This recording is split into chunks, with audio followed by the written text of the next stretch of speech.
So, speaking of transfers and new look teams and stuff, this is one of the talking points that I was excited to talk to you about, which I never got a chance to. But I did hear you speak about him in that solo loan tracker you did last week. Mallorca have picked up Vedat Muriqi from Lazio, and I love this pickup. He's this Yeah. behemoth center forward who gets on the end of crosses really well. I mean, he's basically like that. I think it was the first game last week where they were just pumping cross after cross to him, and he was just getting on the end of everything. Actually, was that one against? I don't remember who that was against now, but I think it was Levante, I think. maybe. But But basically, they yeah, were pumping crosses into when he was getting in. I don't know anything about this guy. I didn't know much about him at Lazio. From what I understand and from what I've read, he didn't succeed at Lazio, and now he's on loan to Mallorca. But I think this is a great pickup. I really like him. I think he just fits this Mallorca team perfectly. yeah. I mean, it's crazy how quickly the team has just kind of been built to feed him. Like literally, his first game, like you mentioned, was just nonstop crosses to him, and he's a monster. Even in Yeah, the game against Betis, he hit an unbelievable volley off the post. It was actually a play that Kubo started. He switched the field of play to I think it was Brian Olivan, the left back, and Olivan kind of didn't know what he wanted to do with the ball, just kept dribbling, and then finally put a cross in. It gets to Marie. He smashes this volley up against the post, and I thought this Mallorca versus Betis game was actually really fun. And unfortunately for Kubo, it wasn't like the Betis game 2 years ago at the Benito Villamarin in February, which was kind of like his moment to break through, and the rest of the season was really strong for him. And that it kind of all started with that game where he cemented his starting role and one of the best players in the Mallorca team. In this game, he I thought he was actually good on the ball and generated chances. Like he was cutting in, taking shots, but just defensively, oh man, he yeah. got destroyed by Alex Moreno's overlapping runs.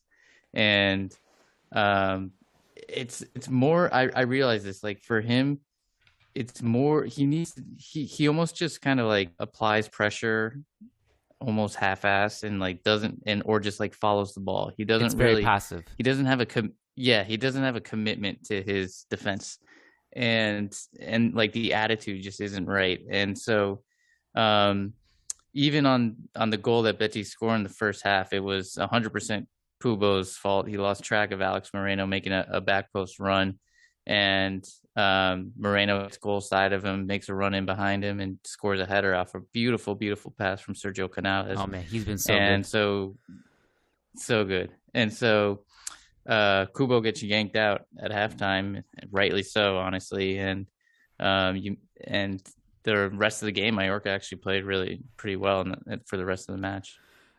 I'm almost embarrassed about this, but I was watching the second half of this game, and like 10 minutes in the second half, I think it was like 55th minute or something. I was like, I haven't noticed Kubo yet. And then I didn't even know he had come off at halftime. Like at halftime, I went and like got a snack. I came and sat down. The second half was starting, so I didn't even see if there was any subs made. And then I was like, like where's Kubo? Like, and it took me like 10 minutes of like just eating and watching the rest of the second half to realize like he's been taken off at half. And I actually thought I was surprised at that. I had notes on him defensively where I thought he was way too passive. He was beaten way too easily down the flank. And it wasn't just Juanmi,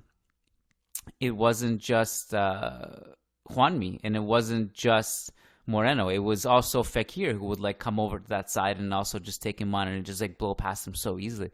So I saw that and I was like, that's not good. And then there was obviously the goal, which you pointed out. But on the ball, I thought he was impressive. Like, you look at the way Betis were just throwing bodies and numbers on the flank, and he was swarmed, and he had to like, dribble out of the back, which is not really a good sign to be clear. It's not when Kubo has to dribble out of a deep position. It's not a great sign. It's kind of like when Camavinga has to do it and he gives the ball away. But I actually thought Kubo did pretty well, and just the ability to just find a way out of like 3 or 4 players on the wing and pass his way out of it was pretty good. He even had this one turn, and his turns are like generally his strong point. But he had this one turn, even by his standards, where he was like super ambitious. Instead of a simple pass backwards, he just he goes and tries to turn his man, and he almost pulls it off. And even when he lost it, though, like his fight to win it back was pretty good. So I think like with him, his pressing is better than his tracking. It's kind of like, you know, so many wingers who are talented often fall into that trap where their pressing is good, but their tracking is kind of passive and they don't seem to care as much. So he falls into that category, I think. And but I guess I was surprised that he was taken off at halftime, you know, when you look at the pros and cons. But I suppose like if you want to send a message, if that was the intention, then I guess go for it. Yeah, anything else from this game? No, I just agree with you. I think he did have a really good game on the ball. Like I liked everything I saw from him, and that's been the case pretty consistently for the matches since he's returned from injury. But yeah, I think the defensive error was too much that Luis Garcia Plaza just decided to yank him. What's up, YouTube? This is Kiyan Sobhani. I hope you enjoyed that clip. What you just listened to was a small segment of the Lone Tracker podcast, which went up on Tuesday and goes up every single Tuesday over on patreon.com/managing Madrid. So if you enter the Real Madrid family over on patreon.com/managing Madrid, you get a ton of exclusive content. One of the bonus contents that you get in your podcast app every single week is on Tuesday.